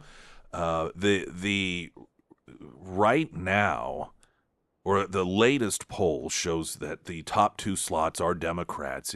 One of them is Steyer. He's the old white guy billionaire, 1%er. So, of course, it makes sense he's leading in the polls. You Democrats are you're so dishonest. I mean, here you got on the ballot 61 candidates. And only, 2 Republicans in the viable category. So you have all of these Democrats. What is it, though? You've got the oligarchy tour. Oh, Bernie Sanders and Platner and Ocasio-Cortez and Elizabeth Warren and all the evil billionaires. The evil billionaires. You have Mamdani essentially doxing a billionaire resident of his own city by standing outside his apartment or condo or whatever it is. It's the billionaires' fault that we have poor people. The billionaires are greedy. And when Democrats have dozens and dozens of Democrats from which to choose to be governor of California, the top right now polling Democrat, and has consistently been, is a white billionaire. You people are just so full of crap. Everything about you. Now, you may ask why. Why is he the lead poll? And I would argue it's for the reason that we continually see Democrats support anyone, and it is the individual that is, it can be a combination, and oftentimes it's one and the same. The most mocked and ridiculed and hated by Republicans, and or the Democrat that promises to go scorched earth to the most severe degree against political opposition if he wins. And he's one of these people. I mean, he's threatened to round up ICE officers and throw them in jail. He is constantly out there praising transgenders who knock girls out of sports, events, or, knocks them out of a top slot. He just seems to be obsessed with this Hernandez guy that has been constantly competing against other girls and knocking them out of top positions, saying he's proud of him and wants him to continue to annihilate girls in competition. The guy's a psychopath. So, they can overlook the white guy billionaire thing. Becerra is second in charge, or in the lead according to the polling. And what's his big resume enhancer? By every account, he's a complete and utter failure. There was a piece a couple of weeks ago in Politico or Axios, one of the two, they're both left-wing, in which there were half a dozen former Biden administration officials talking about what a loser and a failure he was. He was Health and Human Services Director under the Biden administration. He was described as not being able to keep up with Joe Biden's intellect. Now, that clearly was trying to make a point about what an idiot this guy is. So, again, big resume enhancer for any Democrat. Be a complete and utter failure at everything you do, and Democrats will swarm to you. We'll go over some of the polling, and the latest polling shows that while long expected, at least one Republican would make the top two. That may not be the case, especially when you look at the fact California does not require any photo ID. I mean, you literally could just drive into California, show up to vote, and it would not be that difficult to do it. I mean, you may have to, guess someone's name or, take a little bit of effort. Probably about, the people on the left that scream and cry about the difficulty of finding a birth certificate have no trouble figuring out ways to rig elections. They have no trouble figuring out how it is to get absentee ballots in other people's names. Los Angeles County election officials investigating after mail-in ballots were found damaged by fire inside an official ballot drop box just days before LA's highly anticipated mayoral election. The incident discovered Sunday morning in downtown Los Angeles when election officials were collecting ballots from a drop box outside the County Department of Public Social Services building in the Civic Center Arena. According to county officials, multiple vote-by-mail ballots appeared to have sustained fire-related damage inside the official drop box. Authorities are reviewing a separate act of election-related vandalism at a vote center located at Cesar Chavez Park in Long Beach. In a new release, county officials said the Long Beach incident did not stop voting operations at the site, but the timing of both incidents raises serious concerns about the security of California's election system as voters head into the final stretch before Election Day. Well, there is no election security. None. And that's by design. This is done deliberately. Los Angeles County Registrar Recorder County Clerk Dean Logan said his office is working with law enforcement and other partners to review both incidents and determine whether any votes were affected. And if there were, we'll all be told when it's all said and done, it wasn't enough to actually affect the outcome of the election, so there's nothing to worry about. That's how these patterns work. This Dropbox idea that was developed by the left during COVID and was accepted by a lot of Republicans is one of the most absurd notions ever. The idea that you can just have some sort of infrastructure that, in random places for people to go drop stuff that is not guarded constantly by a human being, knowing that anyone at any time can go put, just like apparently happened in that instance, something that is on fire in it in order to try and burn up as many ballots as possible. And of course, if you're doing, it may be for political purposes. It wouldn't be hard to do. If you are, for example, wanting a Democrat to win, you target drop boxes that are in areas that are more highly populated by Republicans. Because while you will be burning up some Democrat ballots, you're going to burn up, ideally, more Republican ballots, so you come out ahead. Now, what will be told, of course, and it could, in any instance be true, it was just somebody screwing around. It wasn't done in order to help one candidate over the other. That doesn't matter.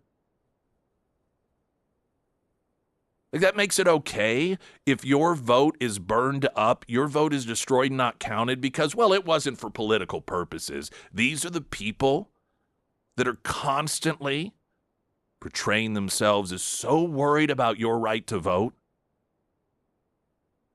then become indifferent when your vote potentially doesn't get counted because it gets lost or it gets burned up, gets destroyed in some sort of act of vandalism. California proving just how sacred your vote really is to the Democrat Party, and requiring no ID to vote. To make the point of the absurdity, a lot of people on the right have posted that, hey, in order to make a point, and they don't have photo ID in California, I'm just going to drive on over there and vote for Pratt. Spencer Pratt, I'm going to vote for him. And people on the left are going nuts. I mean, they are sounding the alarm. Look at these Trump supporters. They're going to come over here and vote illegally for Spencer Pratt. Do you not understand the point that they're making? You idiots. Yeah, you ought to tighten up those laws just a little bit so that people can't do that. Now, of course, you're not actually going to have that occurred, but people on the left are so obtuse, they don't even understand the point that's being made. I do want to play some Spencer Pratt audio, including a conversation he had with Bill Maher, in which they had a disagreement over, of all things, solar panel, but it was much more than that, and it just drives home the point that Spencer Pratt is not someone who has sort of recognized what the average person is going through and deciding to capitalize on it. He really does see things through the perspective of a normal person. For all intents and purposes, he's a normal guy, not a politician.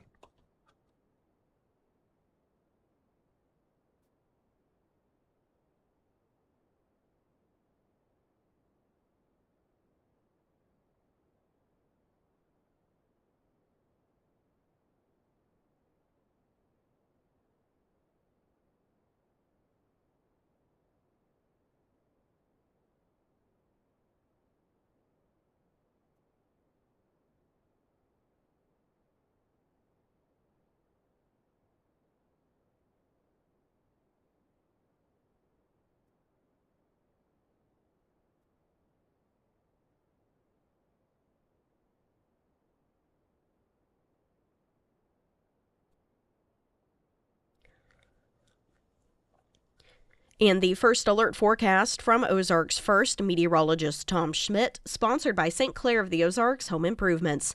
Today we'll see mostly sunny skies with a high near 82. Tonight, mostly clear with a low around 58. For your Wednesday, sunny with a high near 79. And taking a look at Thursday, mostly sunny with a high near 82.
Okay. Let's do some Spencer Pratt audio as today people go to the polls in Los Angeles. Now, the first one of these, I know I was talking about the Bill Maher exchange, and it's very important, and I do want to share it coming up, but I thought this also was very important. He sits down for an interview with NBC, and one of the criticisms that the left has used against him is that, well, he's just doing this to improve his brand, that this is some reality TV star, and this is how he decided to essentially, I guess, make some sort of comeback. What about people that might say, is this just about self-promotion? Is this just about to get your brand? And man, your brand is hot right now. It's probably hotter than ever right now. How do you convince those people that you say, no, I really want this job. I want to change the city? Yeah, let's rewind. Everything I've ever worked for burned in my house. Everything my parents ever worked for burned in their house.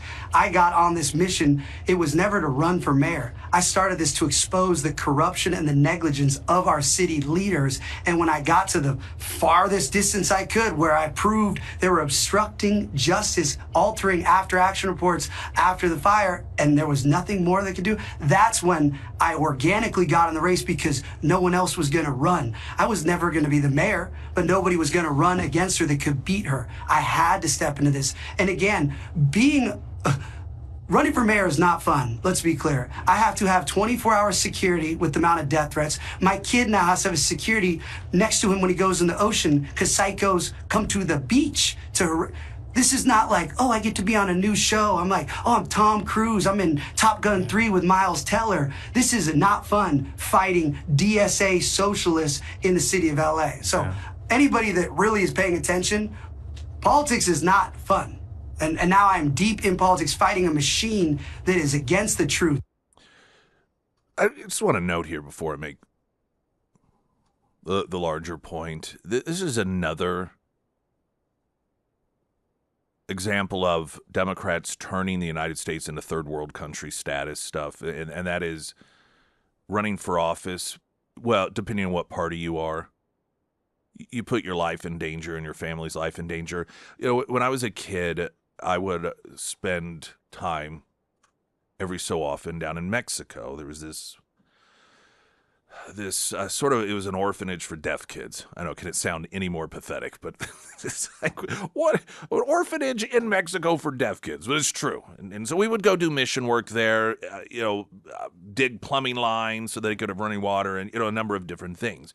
And at one point we were down there. So this would have been early 90s.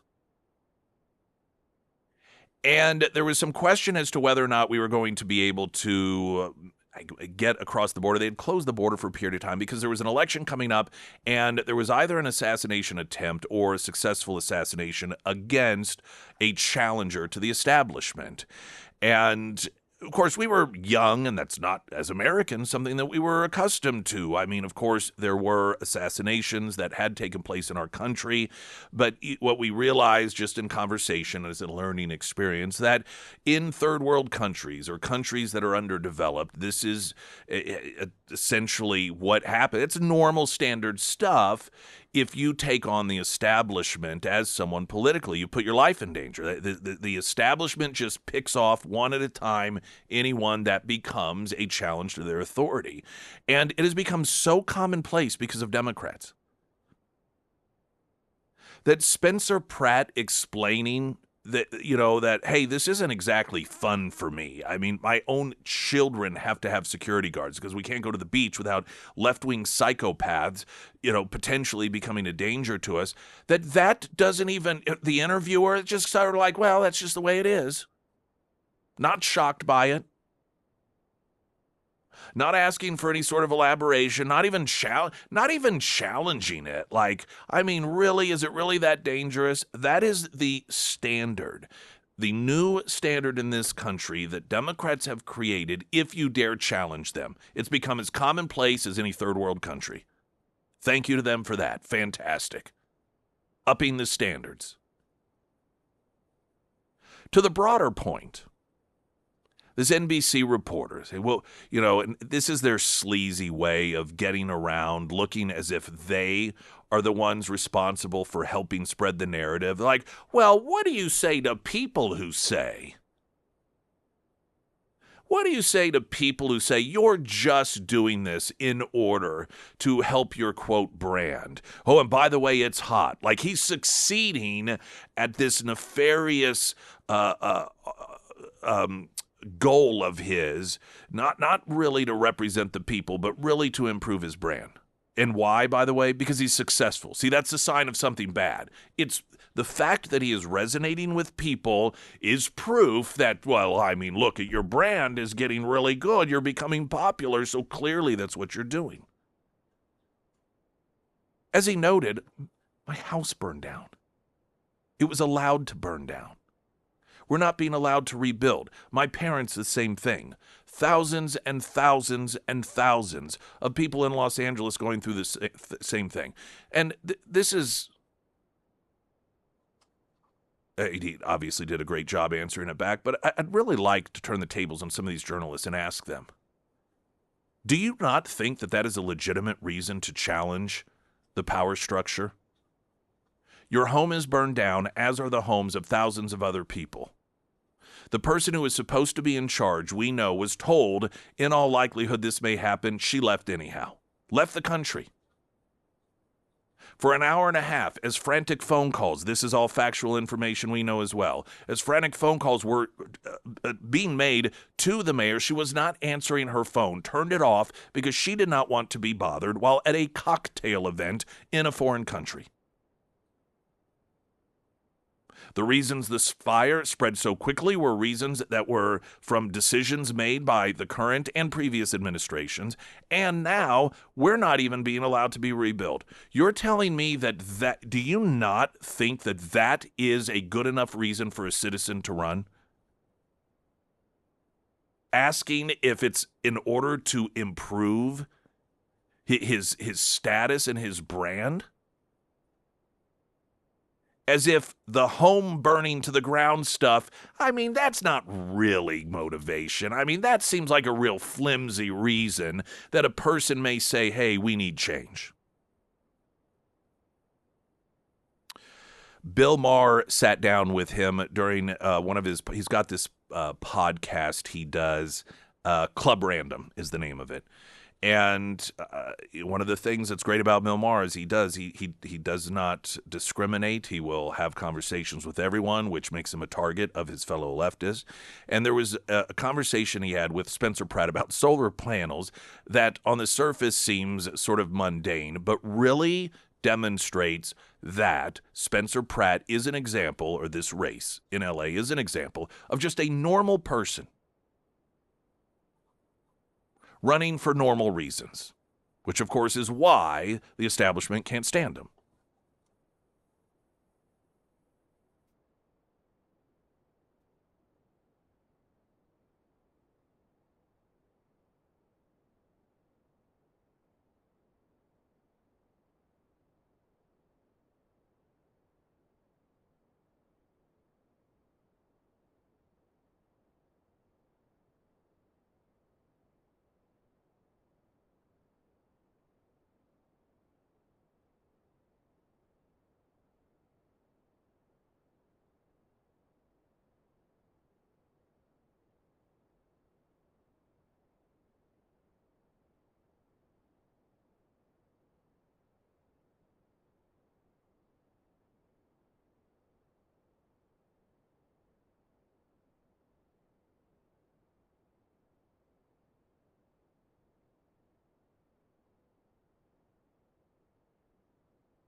Springfield's Talk 1041, the first alert forecast from Ozarks First meteorologist Tom Schmidt, sponsored by J&S Automotive.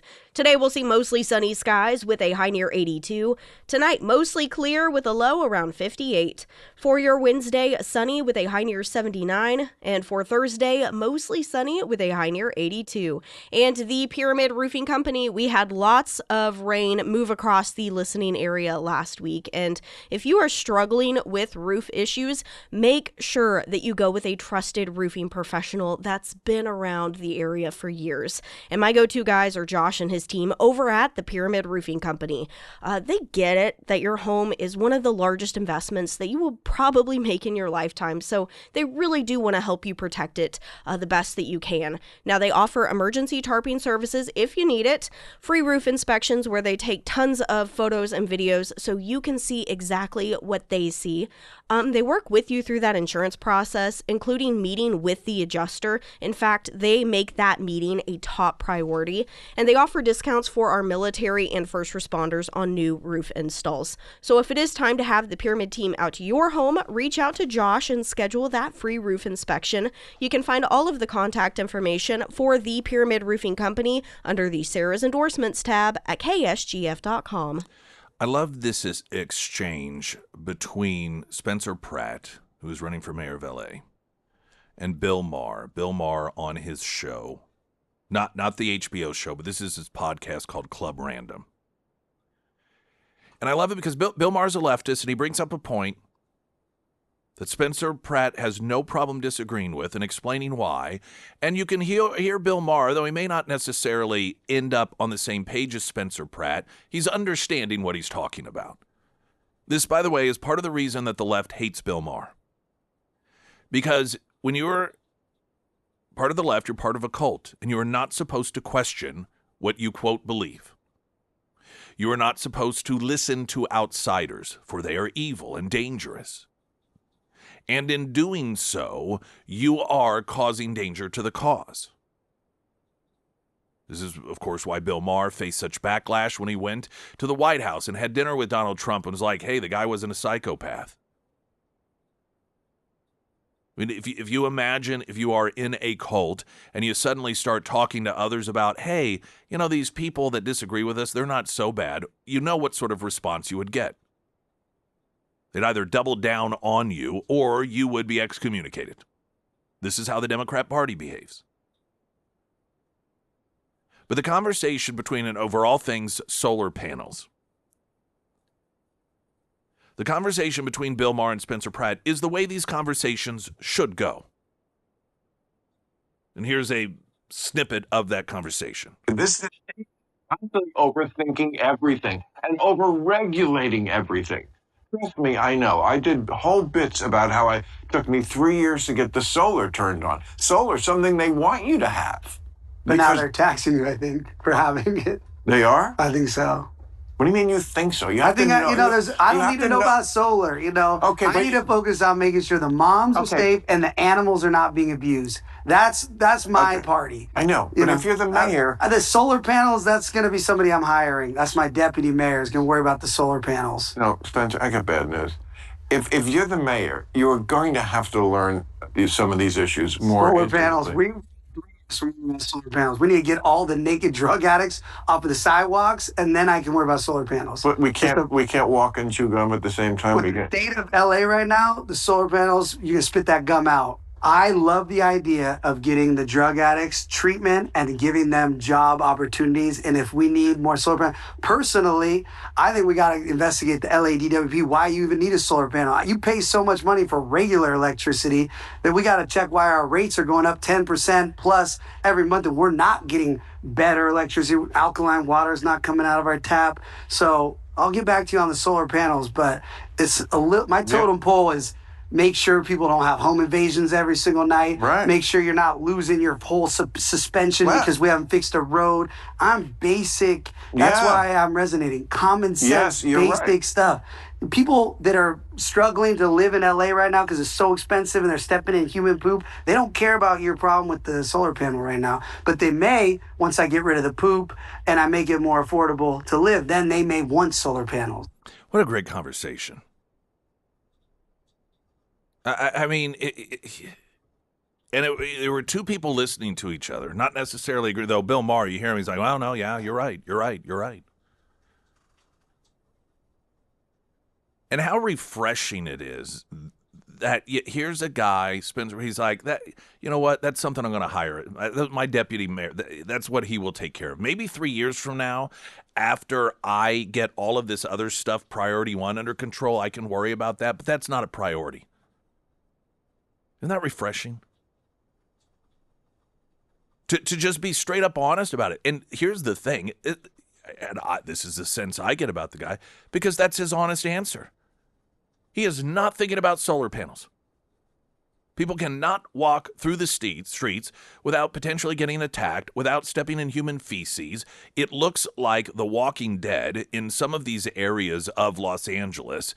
These videos, these people, and I don't even know what sort of drug it is that causes these people to behave the way they do, where they stand there, and they look like zombies.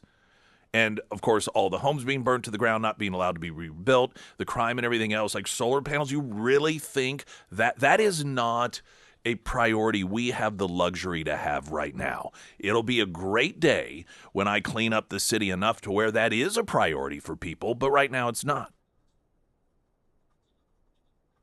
And because Bill Maher, although a liberal, is one of the dying breeds of open-minded liberals, listen to him and is like, yeah, that makes sense. I see what you're saying.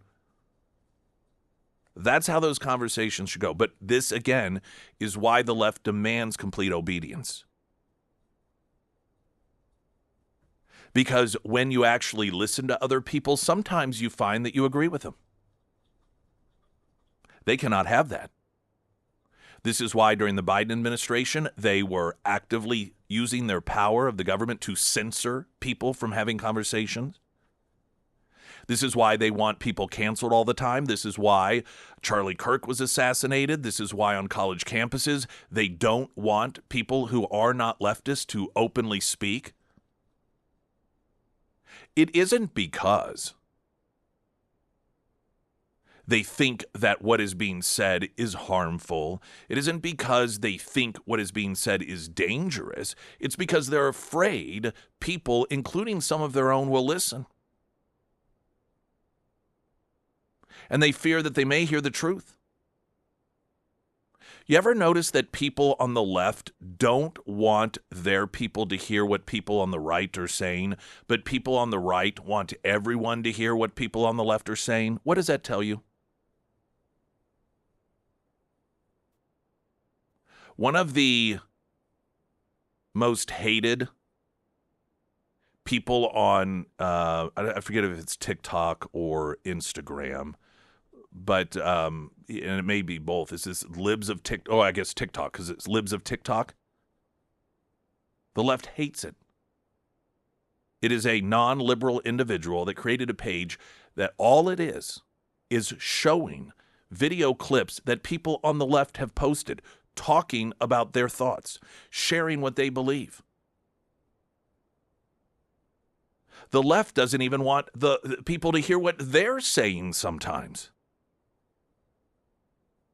When you have two different perspectives, one is about sharing as much information as possible and making sure everyone knows what all sides are saying, and the other one is complete lockdown. Don't listen to others. Don't talk to others. Don't agree with others. That's a sign. And for the left that constantly has demeaned people on the right as being closed-minded and virtue signaling themselves as open-minded, when the right is the one that wants to have the open conversations and talk with one another while the left wants to completely close down, as with most things, they project. Springfield's Talk 104.1, I'm Nick Reed.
Sarah Myers, everyone. Thank you. Springfield Livestock Marketing Center. Coming up tomorrow, they will host their weekly feeder sale starting at 9 a.m. And just a reminder, if you see a sale that's listed, but maybe you'll be out of town or you just can't make it out there to the center, they always offer live streaming options and online bidding as well. They also do a really great job posting photos and videos of some of the livestock that will be out there each sale. They do that on their Facebook page. And I do also want to mention, if you are on the selling side of things, they accept cattle 7 days a week. They have field reps across the listening area from Bolivar to Crane to Marshfield to everywhere in between. So if you have questions or maybe you're looking for the latest market info, they have someone local to talk to, and they can even help you with hauling if you need it. To check out other upcoming sales, visit their website under the Calendar of Events tab, springfieldlivestock.com. And of course, you can find all of the contact information for Springfield Livestock Marketing Center under the Sarah's Endorsements tab at KSGF.com. I mentioned that I would go over the latest polling for the gubernatorial race as the jungle primary is underway today in California, and it shows that Democrats may actually pull this thing out with no Republican options in the general election. They had faced that nightmare scenario forever of the top two vote getters being Republicans. This is why they booted Swalwell out in order to change the entire makeup and vote spread, and it was successful. And for the longest time, you had the Republican Steve Hilton, rather, as at least one of the top two vote getters. But according to a Saturday poll from Emerson, that has changed, and the number one vote getter at this point, 28% support, is the former Health and Human Services Secretary Becerra. And his resume is one of being a loser and a failure. This is the guy that just a couple of weeks ago, Politico had a piece on in which half a dozen Biden administration officials, some going on the record, talking about what a complete failure he was and how he was constantly, like he would show up for the way they described him is this guy was showing up for meetings and just had no clue what he was doing. They were clearly trying to sabotage his campaign, and I would argue, because, again, Democrats love losers, that actually helped him. And he's now in first place, according to the latest poll, followed by the billionaire white guy, Tom Steyer, who is obsessed with transgenders. He is at 22%, while Steve Hilton, the Republican, is at 21% support. Now, it's one poll, so it may not hash out that way today. And mind you, this is California. This is a state that weeks after the presidential election still had not managed to be able to count all their ballots. So Lord knows what sort of shenanigans we're going to see. I suspect if it's close and Steve Hilton is one of the top two, it will drag on, and eventually there will be votes found in places, and we'll be told it didn't really alter the outcome of the election when in fact it did. Tom Steyer, rather, the Democrat billionaire that is largely being embraced by Democrats, has this obsession with forcing girls to compete against boys if the boy wants to claim he's a girl and compete with them and leer at them in the showers and use restrooms with them. So much so that one of the boys that has been constantly knocking girls out of these competitions is A.B. Hernandez. This is the individual that has taken the top slot over and over and over again, denying girls their rightful place in first place. And after another round of recent wins in which he just annihilates girls, Democrat candidate for governor, Steyer, decided to go meet the boy. And this is and then post his gushing over how admired this young man is for beating girls in their categories. So proud of you for what you're doing. I'm so proud of you for succeeding. So proud of you for competing. That's really the point. And I'm going to hope like heck that you don't just make state, but you do really well there. Thank you. Deal? Deal. Deal. Congratulations on what you've done as a mom, and congratulations on what you've done as an athlete. What a sick, frankly, pervert. I mean, talk about sending a message to young girls that you are not only not a priority, but you are irrelevant. To seek out a guy that constantly, these young girls that have trained, that have spent their school years working hard, to be told that they have to take a backseat to a boy, and then to have one of the leading Democrat candidates for governor use his platform to not only praise the boy, but say, I hope that you not only go to state, but you really stick it to those girls. This is the Democrat Party 2026.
If you need any home loan needs, the Carrickers and their team, iwantagreathomeloan.com, and they really do have a wealth of information that you can benefit from, particularly when it comes to credit. Alex joined us on Friday, and he had given a bit of advice that if you have one of the challenges when you are young is that you don't have any credit, right? You get out there, and while some people really don't like the idea of having credit, and certainly putting oneself into debt, others do see it as an emergency opportunity. It's good to have just in case, sort of like a spare tire that you don't ever want to have to use it. But if it's between that and not having a car because you can't afford to get the alternator fixed, then it's best to put that $800 or whatever on the credit card and to pay it off over time.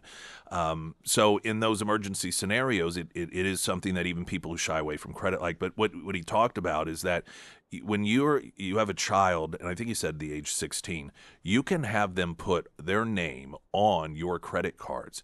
Now, that doesn't give them their own card, but it puts their name on the account as a user. They don't even have to know about it.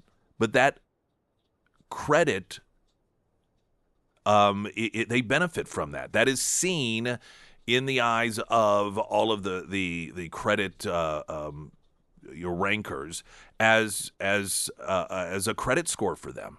And so right out of the gate, when a lot of young people have absolutely no credit scores whatsoever, you can actually, without them ever even knowing that their name is on that card, start your kids out with a healthy credit score should they need it.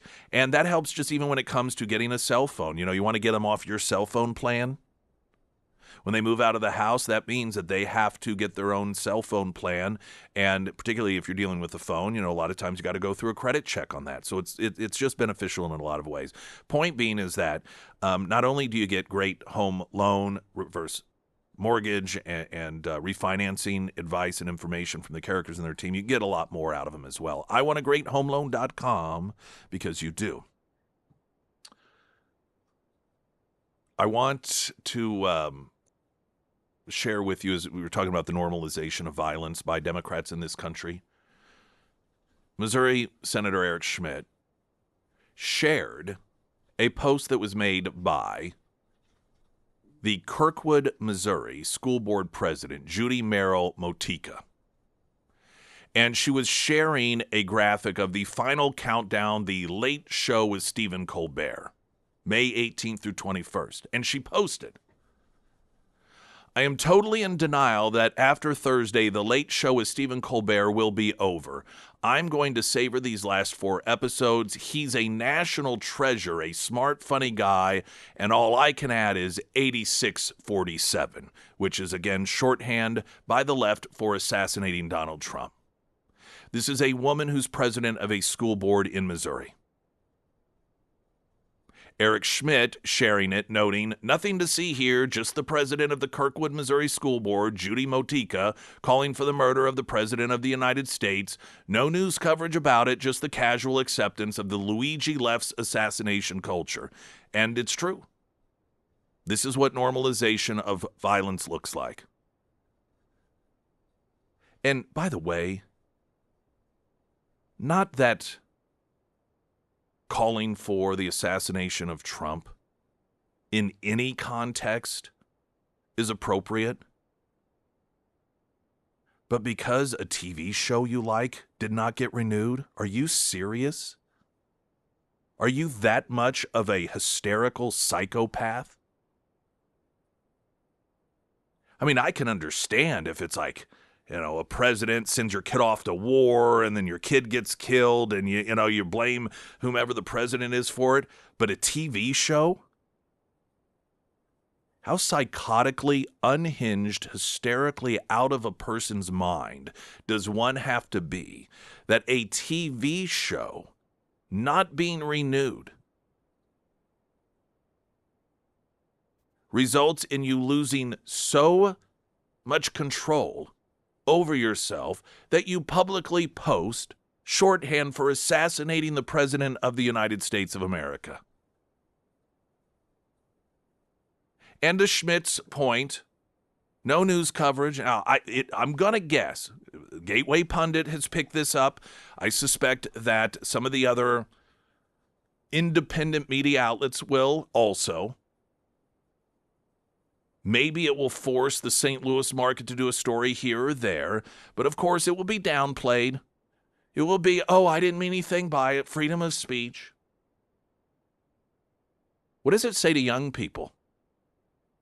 What does it say to the kids in the school district? How can you run a school district? What do you think happens if a kid posts some sort of threat on social media threatening to shoot up the school? I mean, she certainly is leading by example. Glenn Beck's coming up next. I'm Nick Reed.